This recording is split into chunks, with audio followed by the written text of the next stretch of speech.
Inez Belkin is with us. Starting, of course, not here in France, but the imminent US election. The fact that it really is still very serré, as you would say in France, very close to call. Absolutely, Stuart. For Les Echos, it's time, quite simply, for America to decide. And even with the FBI's announcement on Sunday that there was no criminal activity contained in the latest batch of emails seized from Hillary Clinton's private server, it's still, for this paper, far too close to call, as you just said. And like a lot of the papers, Les Echos taking a very careful look at how voter participation is really key to the outcome of this election. Yes, specifically participation among a certain demographic of already quite marginalised voters. Under the headline, the millions of young and black voters who are no longer allowed to vote this year. This article outlines how 15 Republican majority states have changed the rules about voting with the explicit intention of reducing participation among traditionally Democrat-supporting groups.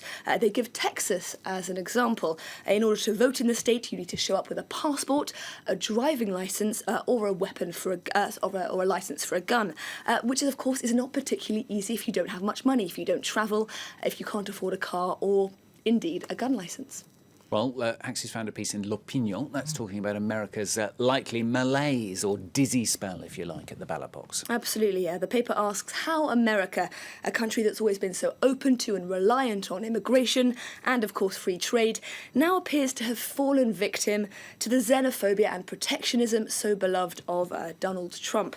And if we take a look at the accompanying cartoon, we see the Republican candidate trying to shoot down freedom, represented here as Clinton as the Statue of Liberty. Trump's rallying cry of "Make America Great Again," written on the panel at Trump's feet there, feels more than just a little ironic. Left-wing French daily Libération, they're taking a similarly disdainful view of Trump, particularly over his attitude towards women. Yeah, Trumpism, a new politics of virility and sexism, reads this headline. Trump, for this journalist, embodies a dangerous sort of unreconstructed masculinity, one that hopes to inspire, quote, angry white men who are unhappy with their lot. And this paper warns, even if Clinton wins, the legacy of Trump's misogyny will be hard to erase. Let's move on to something different. Communist paper L'Humanité, leading with a story about the growing authoritarianism in Turkey. Yeah, this paper is very unequivocal in its condemnation of the latest actions of Recep Tayyip Erdogan, the president of Turkey, outlining what it calls a slip from autocracy to dictatorship. This after the joint leaders of Turkey's pro-Kurdish opposition party, the HDP, were arrested along with 9 further MPs accused of spreading anti-Turkish propaganda. Now, the HDP has since vowed to halt all activity in the Turkish parliament.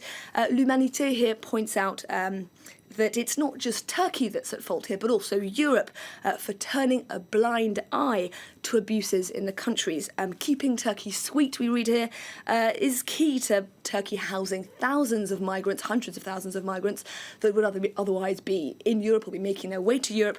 And it's also key to keeping Turkey on side with regard to the anti-IS offensive taking place in the region, of course. French paper review. I'm missing a bit of French politics. Has to be in there somewhere, doesn't it? Centre-right, Le Figaro, is reporting that President Hollande's brand of socialism doesn't have much space to breathe at the moment. Apparently not. Hollande, caught between Macron and Montebourg, reads the headline of this article. The paper sees Arnaud Montebourg, who politically sits just to the left of Hollande, as the man most likely to bring together various leftist factions. We also read that Emmanuel Macron, the former Minister for the Economy, is firmly occupying the political space to the right of Hollande, leaving him very little ideological ground when it comes to shoring up support for any potential presidential bid next year. Yeah, not apart from that, Hollande is having quite a tough time here in France at the moment, doesn't it? Ongoing anger and frustration from a certain portion of the French police. Yes, self-defence, the police's fight, we read on the front page of Aujourd'hui en France. Police officers are campaigning to make using their weapons in self-defence easier. And for this paper, they might actually be quite close to attaining that goal. As it stands, self-defence for the police is actually no different than it would be for you or I. If we take a look at page 3 of the paper, we can see that at present there needs to be a real and imminent threat. The attacker already needs to be preparing to strike. They can't simply, say, be holding a gun. And the response has to be proportional. And the police are arguing that that simply is not enough protection as it stands. OK, Haxi, thank you very much. Haxi Mears-Velkin there with the French Press Review here on France 24.